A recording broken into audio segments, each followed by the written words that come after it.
Look, let's get it out there.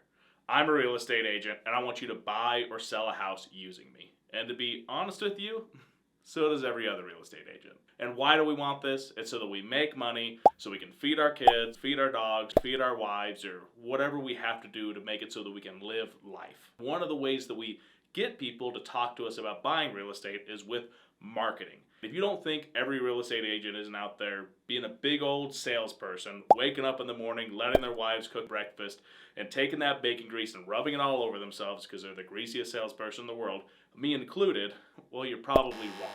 Because we want to be salespeople so that you use us to buy houses. But what you have to understand is the difference between marketing and the truth. And also just realize that interest rates are down to 6.6%, or they were a couple of days ago. And people are going to be using this as marketing to try to convince you to buy or sell a house. But there's a lot more information behind it that you need to understand. So my name is Peyton Clancy Fairbanks, and let's talk about it. So like I said, interest rates are down to 6.6%, and they dropped from 7.5%, so it's the largest drop we've seen in the last couple of years or whatever and whatnot. And it is a gigantic moment in time.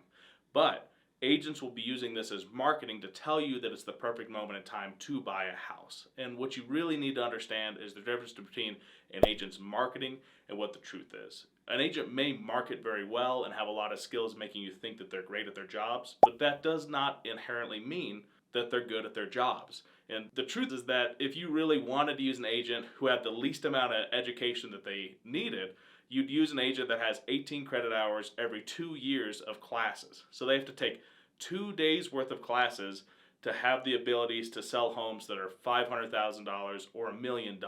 There's some things that are inherently wrong with that, but what I'm trying to get at is that there's a lot more experience needed than just the base level. And you have to understand that with the marketing they're putting out there, they have to have a lot more skills just above the basics of what they should know that should prove to you that they understand what they're doing, what they're working with, and your high expectations. And so the next piece of that going into it is talking about this 6.6% interest rate drop, and then on top of that, what it looks like in the marketing, and what are some of the actual facts behind it that you really should understand. So a big old interest rate drop because inflation rates are down below 8%. People are going to be trying to convince you that this is the perfect moment in time to buy a house, or that the inflation age is over, or that everything has changed and the real estate values aren't going to keep going down. Now, I don't have the answer if that's true or not true, but I have some of the stats from history. And I can tell you the only time that inflation's been above 9% since 1960 was 1974, 1975, 1979, 1980, and 1981. Do you want to know what the government did 80, 81, and 82 to fight this inflation? They increased interest rates. And it's the only time that interest rates have been as volatile as they were this year. The standard deviation for interest rates this year were 1.05, and the only time in history since 1960 that they've been above 1 was 1980, 81, and 82, which happened because they were trying to fight the inflation that was happening from 79, 80, and 81. So we haven't even seen a standard deviation above 0.50 in the last 20 years. So you need to understand that we have 1 day of interest rates decreasing, but that does not indicate a trend that is saying that the market is changing for the better or for the worse. And if we have historical evidence explaining how long it should take for this to happen, it's going to take about 3 years for the market to start to level out if it looks like it did back in 1979. Naturally, they're not a one-to-one comparison, but anybody that's telling you that the market has shifted is incorrect, wrong, and you need to be very careful about it. They could be right in 2 months. Maybe the market will shift, but nobody truly really knows. So I know what you're going to ask because I laid out the cheese with the title of this video and with being a real estate agent. Peyton, is right now a great time to buy a home? The truth of it is, I don't know. I know that inflation is below 8%, which we haven't seen in 3 or 4 months. I can tell you that interest rates are lower than they used to be. But I can also tell you that neither one of those are indicating a true trend for where the market's going to go. Utah's home values, or median sold value, has decreased by 10% since May of this year. The only indicator that we're showing that the market possibly is changing is that median sold value between September and October didn't decrease, $490,000 for Utah. Inflation decreasing is a good indicator, and that interest rates decreasing is a good indicator. But that's all that they are at this moment, and they don't necessarily set a trend.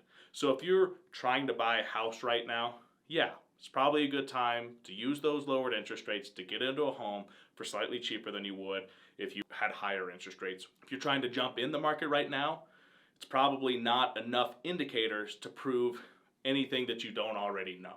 If you're trying to find a good reason to do it, there's no trends that we're seeing right now. If you're trying to decide when to jump in the market, be watching median sold value and watching if it keeps decreasing over the next 2 or 3 months, and be watching interest rates as a trend probably for the next 6 months to a year. And we really want that volatility for interest rates to start calming down a whole lot. If you do decide to jump in the market right now, you have to jump in full force and understand that it's going to be a negotiation aggressively to get into a home. And you need to be looking for those deals effectively and harshly. So just be aware of that. Am I buying homes right now? We are currently working on a flipper, and I've got clients who are looking to buy or sell homes. If I had the opportunity or I find a good enough deal, I'm going to look for funding and I'm going to try to get into that house. But the difference between me and most of you is I watch the market every single day and I understand it very, very well.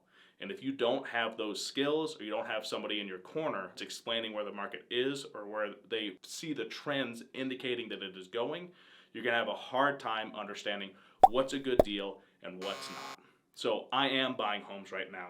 I am trying to buy homes right now, and I will always be trying to buy homes. Because if I buy a home worth $350,000 for $320,000, even if the market drops another 10%, I'm not worried. But those are the calculations that I'm doing. Some great things to ponder about. So yeah, I'm a greasy real estate agent, and I'm always going to be trying to convince people to buy or sell homes.